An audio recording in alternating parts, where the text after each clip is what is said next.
In this video, I'm going to be showing you how you can cut and trim video in Davinci Resolve 17. So once you have your clip loaded up into your timeline and you're on the Edit tab, what you want to do is you want to click on this button right over here next to the cursor icon. This is the Trim Edit tool. Now you can see that I have, when I hover over my clip in the timeline, it has two brackets on either side. And what I can do is I can move this to the right, and then that will go ahead and trim my clip. Then from here I can click back onto the cursor and then I can move that to fill in the space. But if I want to cut a portion of the video clip, what I need to do is I need to click on this button right over here, which is the blade tool.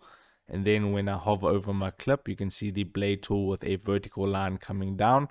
I can left click and then I can go to the next part and I can left click once again.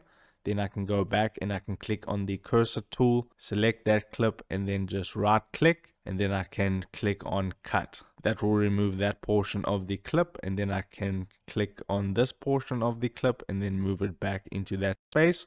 And then I have successfully cut that portion of the video out. So that is how you cut and trim video in Davinci Resolve 17. If this video helped you out, don't forget to like this video and subscribe down below, and I'll see you in the next video. Take care.